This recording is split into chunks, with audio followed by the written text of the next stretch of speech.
Satu ayat kalau kita jaga setiap habis salat fardu dan ketika mau tidur, sebagaimana bersabda Rasulullah SAW, man qara'a ayat al-kursi dubura kulli salatin laysa bainahu wa bainal jannati illa yamut.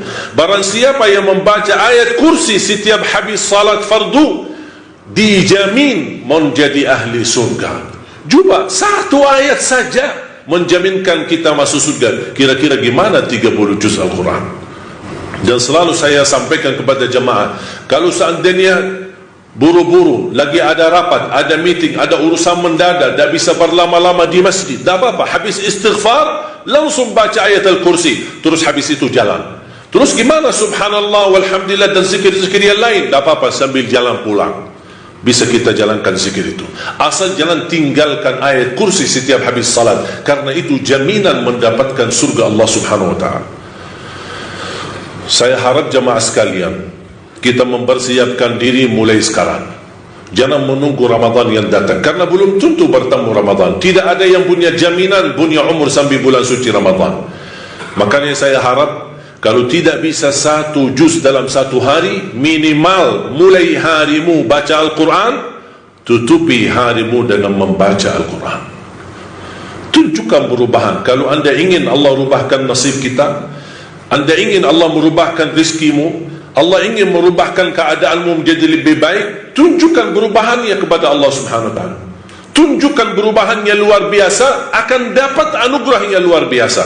Tapi jangan kita menjadi hamba biasa-biasa saja, tapi minta sama Allah yang luar biasa. Itu tidak adil. Oleh karena itu jemaah sekalian, mari kita minimal mulai harimu baca Quran semampunya. 1 ayat, 2 ayat, 1 halaman, apa yang anda mampu tunjukkan. Begitu habis subuh, sebelum beraktivitas, sebelum jalan ke kantor atau kemana, kita baca Al-Quran. Begitu pulang, sudah mau tidur, siap-siap, sebelum tidur ambil air wudu dan baca Al-Quran. Habis itu tidur. Semoga di antara kita memulai hari kita baca Quran, tutupi hari kita baca Al-Quran, semoga di antaranya kita mendapatkan keberkahan oleh Allah subhanahu wa ta'ala. Berkah terjamin. Saya belajar dari ibu saya, setiap hari tidak pernah lewat pasti khatam suratul Baqarah setiap hari. Karena Rasulullah SAW bersabda, alaikum bi suratil Baqarah fa inna akhdaha barakah wa tarkuha hasrah wa la tastati'uha al-batalah. Ambillah suratul Baqarah, jagalah suratul Baqarah. Barang siapa yang membawa suratul Baqarah, sesungguhnya dia telah membawa keberkahan. Dan barang siapa yang meninggalkan suratul Baqarah, kata Rasulullah SAW, akan menyesal. Kira-kira mau mendapatkan keberkahan atau membawa penyesalan? Kalau kita merasa diri gagal menjadi ahlul Quran atau penghafal Al-Quran, mohon dengan sangat, jangan gagalkan anakmu menjadi penghafal Al-Quran. Saya kagumi dan terkejut ketika melihat anak-anak hafiz Indonesia, rata-rata dari orang tua yang awam, orang tua yang buta huruf, orang tua petani, orang tua yang tidak punya kemampuan. Bahkan ada orang tua yang tidak pernah belajar sama sekali Al-Quran, tapi begitu dia memperjuangkan, sampai ada seorang ibu berkata, sudah, hentikan buta huruf lagi. Di masa kami cukup banyak orang buta huruf, kami tidak mau di generasi-generasi anak-anak kami masih ada yang buta huruf. Kalau anda gagal menjadi penghafal Al-Quran, mohon jangan gagalkan anakmu.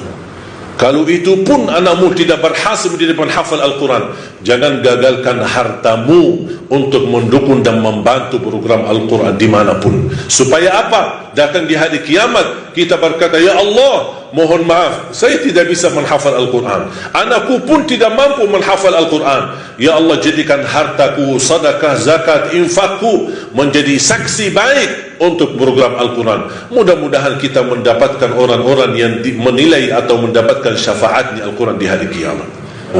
Ya Allah, jadikan kami semua ahlul Quran, jadikan kami semua ahlul Quran, keluarga Al-Quran, berakhlak-akhlakul Quran, yang mencintai Al-Quran, yang mampu dengan kemampuan yang menamalkan isi Al-Quran, dan akhiri hayat kami saat membaca Al-Quran, dan jadikan akhir hayat kami husnul khatimah ya Rabbal Alamin.